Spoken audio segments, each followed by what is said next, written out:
For I am God and no mortal, the Holy One in your midst. The good news of God for the people of God is quite simple today. It is that God is not mortal. God is not like you and me. God is holy. That means God is set apart. And yet, God chooses to be with us, as Hosea writes, in our midst. God chooses to be with us in our midst, and yes, that means in our messiness. For I am God. Now, those words, I am, should sound familiar to you. They remind us of Exodus 3, right? When Moses sees the burning bush in the wilderness, the bush that has flames all over it but is not consumed by them. And he turns to the bush and he hears the voice of God calling him to be the leader of his people, to lead the people away from Pharaoh and into freedom. And Moses says, okay, God, but if I go to your people and say, the God of your ancestors has sent me, and they ask me, who are you? What am I supposed to say? And God says, I am who I am. Say to them, I am has sent me to you. This is my name forever. This is my title for all generations. I am who I am. God's name for generations. And here we are in the time of the prophet Hosea, generations after Moses, and true to God's word, God's name has not changed, God's nature has not changed. God continues to be faithful, to show up. God continues to be holy and set apart, and yet mysteriously at the same time in the midst of God's people, even though the people choose not to see God or hear God or know God, and in fact ignore and dismiss God altogether. The prophet Hosea is here to bring a word to the northern kingdom of Israel. This is the second week in a row we've been in the northern kingdom. You remember last week it was the prophet Elijah's job to reprimand the people, if you will, to redirect them to God. They had been deceived by King Ahab, distracted by Baal and other gods, and Elijah points their attention again to God. And now we are in yet another generation with another new king and another new prophet, and the people have yet again turned away and forgotten God. The story's like a broken record, isn't it? And if you think you're getting tired of the same song, second, third, and fourth verse, imagine how God feels. Now, Hosea is a prophet in his hometown, so to speak, because he himself is from the north. And so he understands the devastation and the suffering that they are experiencing right now under Syria. 4 of their kings have been assassinated in 14 years. Their capital and key cities have been sacked by Assyria. But Israel is not just a victim here. The people of God were themselves perpetuating the war and violence. It's a fraught political context.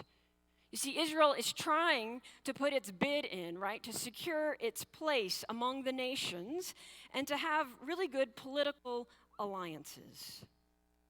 But they prove fatal. You see, these alliances were sealed by what were called treaty oaths, in which vassals, aka the people of Israel, swore to love their new overlords, aka Assyria, in exchange for the promises of military protection. And in these treaties, love was synonymous with loyalty, the proof of which consisted primarily of, what do you think? Money. Payments of tribute to Assyria. And when Israel got tired of this, when they rebelled against these arrangements and withdrew this love, withdrew their loyalty, the overlords brutally retaliated, and by 722 BCE, Israel was completely destroyed. And so in these 9 verses, Hosea is offering us a lens to look through, to get a glimpse of God's heart during this time. God is disappointed by the choices people have made, by their violence against their neighbors, by their lack of faith and trust, by their rebellion against God in order to serve other gods, little g, all for what? To say that they had more power and more weapons and more land and more control? What do those things have to do with loving God and loving neighbor? Well, the image Hosea gives us is a beautiful one. Most of his writing, if you want to go home this week and read the whole book, most of his writing is a lot of bad news. Today we get a verse of good news. And the imagery that Hosea uses is parental imagery. It could be paternal or maternal, we're not sure, a mix of both. But it's told in such a way so that we can try to relate to and understand what God must be feeling. It's almost as if God is flipping through a photo album here, reminiscing, right? Smiling with joy at some photos and wincing with grief at others. So we're going to go through these verses. Let's look at verse 1, snapshot 1, birth. The day of delivery or deliverance. When Israel was a child, I loved him, and out of Egypt I called my son. Now, that may not be a literal birth or delivery, but it is deliverance, nonetheless, out of Egypt. And after that brief memory, that joyous remembering of that birthday or rebirth day, then there's this grief that hits God. The more I called them, the more they went from me. They kept sacrificing to the Baals, offering incense to idols, which is like saying the harder I hugged him, the more he resisted and turned away. The more he wanted me to drop him off from school 2 blocks away instead of in front of the school. The more he got embarrassed when I called out his name and said, I love you, honey. He just walked on and put on his headphones and spent his time with video games and not in conversation with me around the dinner table. Sigh. And then you turn the page, the next page in the photo album. First steps. Yet it was I who taught Ephraim to walk. Ephraim is the largest of the northern tribes, equivalent to the beloved first son, if you will.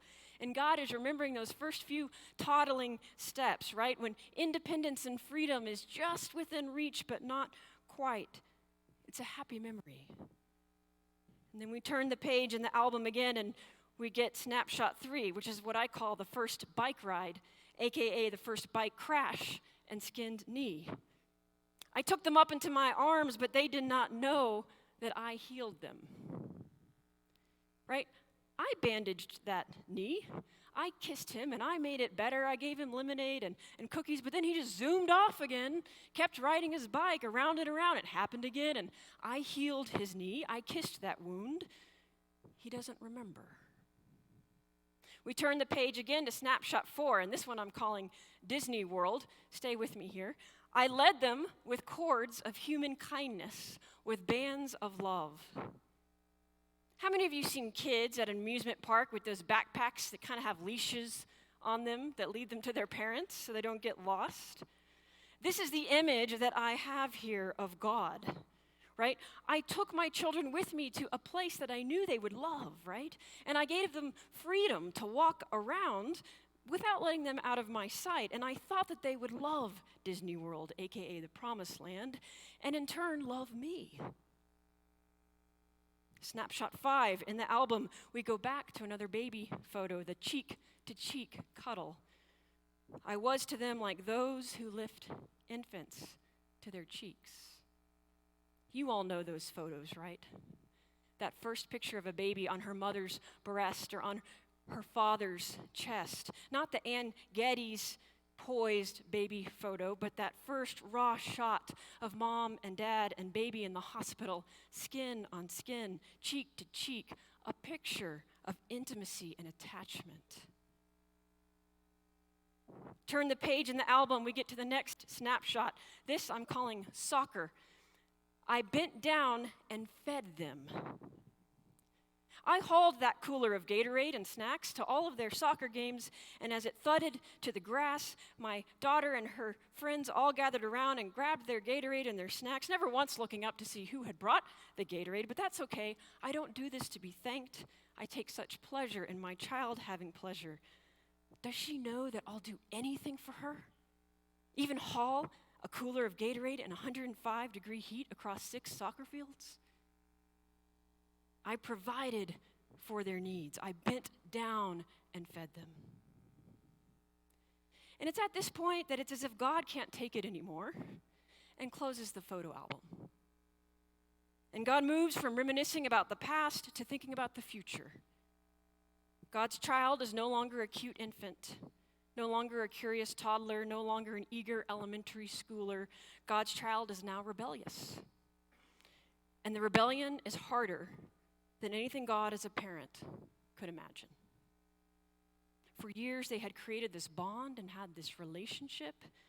And now, why won't Israel even look at God? Why is he talking back? Why is he running away from home? Why is he spewing hate? Where did he learn this? Certainly not from me, certainly not in this house.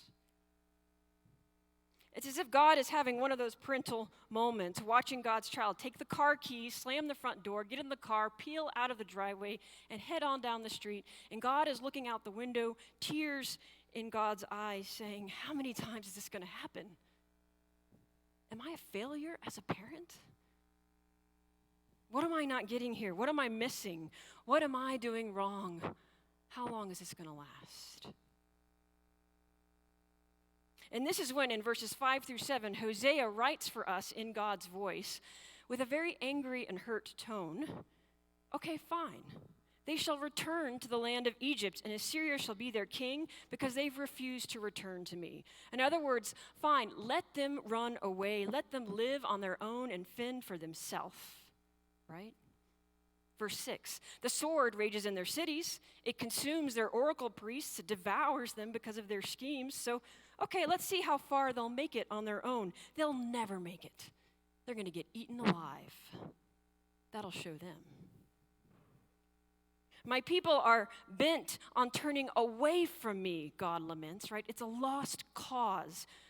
They're going to call to the Most High, but I am not going to answer or raise them up. Good luck when she comes crawling back for help. I'm not going to be there for her. I'm done. You see, in verses 5 through 7, Hosea, in the voice of God, seems to articulate a very well-deserved punishment for this disobedient child, Israel. And actually, these verses probably reflect historical realities in the years following 733 BCE, when Assyria had invaded and conquered the northern kingdom, because in an ironic twist of fate, people started fleeing back to Egypt. It was a reverse exodus. They were turning away yet again from God. Not turning to God as Moses had done, but turning away from God. But God does not turn away from them. That's the good news of today's text. But I want us just to linger one more moment in the bad news. In this news of devastation and darkness that God must be feeling when God feels like all is lost. Because whether you are a parent who has felt this very sense of helplessness with a child that you love with every ounce of your being, who you see making choices that are harmful to them or to others or harmful to you, or whether you are one, maybe you're the child who has felt completely misunderstood and abandoned from your own parent, who feels like the very person who was supposed to protect you and provide for you didn't. Or whether you're a spouse or a partner who has tried everything in your power to communicate with your significant other to no avail. And you don't see anything but bad news ahead in your relationship, because not only can you not even talk to each other anymore, you can only yell, or even worse, maybe you just don't talk at all.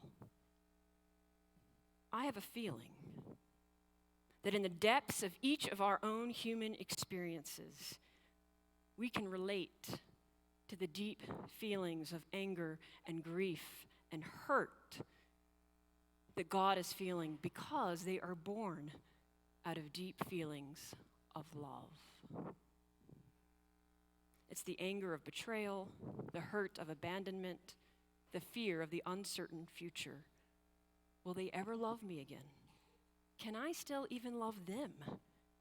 And when will this end? I'm tired. Hosea doesn't have God say that, but if I was Hosea writing this, I would say, I'm tired. It's been a long journey.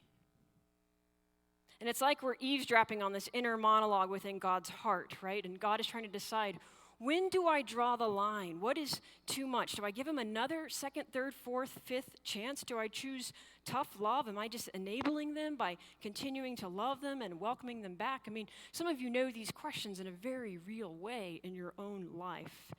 And here we see God portrayed like a grief-stricken parent sitting on the couch looking at the happy family photo over the mantle where everyone is smiling.